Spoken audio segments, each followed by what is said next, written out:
Bantamweights meeting up at featherweight coming up this weekend. We have Karol Rosa changing it up and going up to 145, taking on the Immortal Norma Dumont. And if you're somebody that really likes the UFC rankings, give your head a shake. Norma Dumont's had one fight at bantamweight in her UFC career in 2020 against Ashley Evans Smith. Dumont weighed 139.5, won that fight, dropped Evan Smith at the end of the third round, and that's her only bantamweight win, and she's ranked in this division. Every other fight's been at featherweight. She missed featherweight in one of them at 146.5, won that fight. So for Norma Dumont, a big-time opportunity here against a legit bantamweight at featherweight in Karol Rosa. And for Rosa, much better level of competition in her overall pro career. I know she had a few losses and bumps and bruises on the regional scene, including a featherweight loss to somebody who was coming out of the UFC, and I'm talking about Larissa Pacheco. That was kind of a get-right fight for Pacheco after losing to Jermaine Durandamy. She beats a regional Karol Rosa, and things are back and going well. But for Rosa, it should be noted, that's her only loss at featherweight. She's actually 2-1 career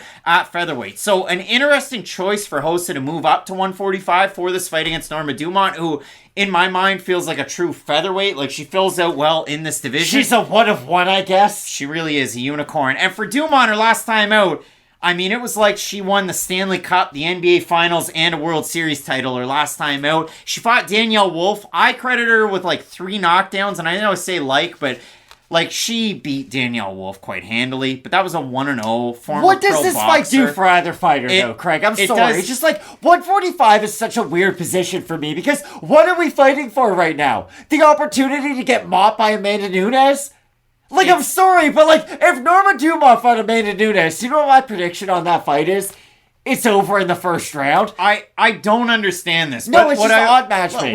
Let's break it down a little bit stylistically, Matt. Norma Dumont, Sanda background. Good Muay Thai. If you look at it, so Sanda, Chinese kickboxing, that's really where she gets it done. That is her bread and butter. She trains out of a very good team as well, out of Gracie Barra Pompeia, and she is a Brazilian Jiu-Jitsu brown belt. So the black belt in Sanda. The Jiu-Jitsu, it's gotten some work. I'd say Karol Rosa a little bit more well-schooled there, coming out of PRVT, and she has that lineage to D. Gomis, who picked up a big knockout win last week over Bruno Brazil. So Rosa looking to just continue that role for PRVT. And Rosa, in her last 2 fights in 2022, it was bad. I mean, she was Sarah McMahon's meal ticket to a payday with Bellator.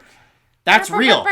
Sarah McMahon, 41 years old, beat Karol Rosa with takedowns and then went and took that bag over to Scott Coker's Bellator. And Rosa's last time out against Lena Landsberg loses the first round, lands an illegal knee, and loses a point in the second round. So it's a 9-9 Rosa round. Round 3, 10-9 Rosa, ends up as a draw. You would think, so Matt, Karol Rosa, a chintzy decision winner last time out.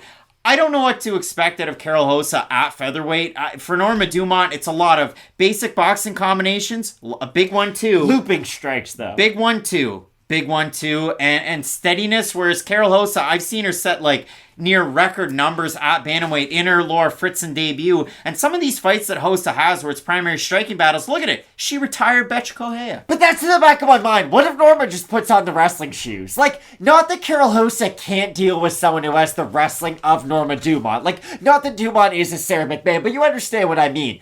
The Achilles heel of Karol Rosa is a lot of control. She's not a great clinch fighter from an underhooks position. I don't want to say like Dominic Cruz too much, but you get the idea. Fighters can control her from that position, and I do think Norma Dumont, with her wrestling background, or at least grappling in her back pocket, I could see her going out there and using the wrestling and the grappling to her benefit. But Rosa's knees up the middle, I think, are going to be a big X factor in this matchup. I like Norma Dumont striking, but the thing is, she does loop a lot of her strikes, and what have we learned time after time after time? Straight shots beat looping strikes basically every single time, and Karol Rosa throws more accurate strikes than Norma Dumont, and I do think that's why she is the favorite in this matchup, because when I originally looked at this, I know we normally talk about the odds at the end, but still, when I looked at this fight, I thought Dumont was going to be a favorite, you know? She has more experience at 145. In my mind's eye, she was the bigger fighter, but the more I started thinking about it, if Dumont doesn't have a ton of success from that kind of middle to outside range, what is she going to do outside of the takedowns? I think she will struggle in some of the more pure boxing exchanges in this fight. I mean, if you do look at it for Rosa, the former Favela Combat Featherweight champ back in 2018, and you talked about the numbers.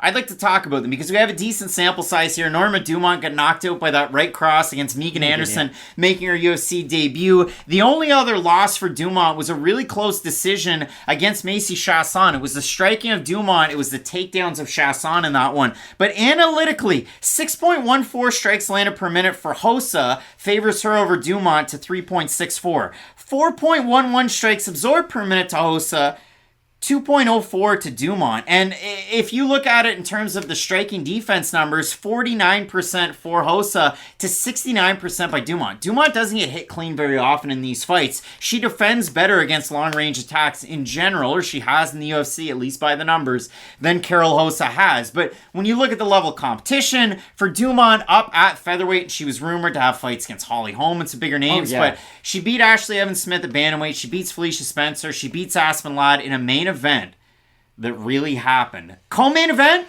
Andrei Arlovsky versus Carlos Felipe. The UFC's had bad cards before. Lost to Chiasson, win over Danielle Wolf. The 5-on-in for Rosa. Beats Vanessa Mello. Beats Jocelyn Edwards.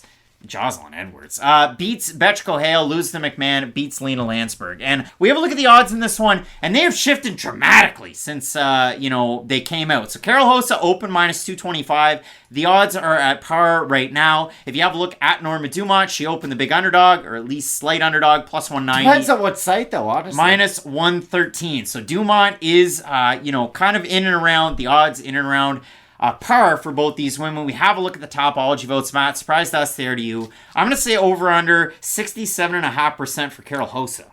Under. You're going to say under? 727 total votes. 78% with Norma Dumont. 91% by decision. For the 22% that have Rosa, 89% by decision. Matt, they like that late second round, third round power punching out of the Immortal Norma Dumont. It's a fight that's going to go to split decision, you know? And that's a hard fight to predict because it will be so close by the end of it. Like, two people are going to think it goes one way, one person is going to think it goes the other. Like, I can see this fight being very close by the time it's over because I can see Dumont doing a good job crowding that distance of Rosa and landing some good strikes as she does make her entries. But I do think the volume numbers will be on the side of Rosa, and that's why I think this fight will be so close by the end of it. So, ever so slightly, I'm going to go with Rosa in the matchup because I'll favor her volume. I don't think we're going to get a finish on either side in the matchup, but it's a very close fight, and I could be very much convinced either way. I mean, it is weird when you have somebody like Rosa last time out, minus 400 favorite in one of those majority decision type of circumstances, albeit because of that illegal knee in the second round.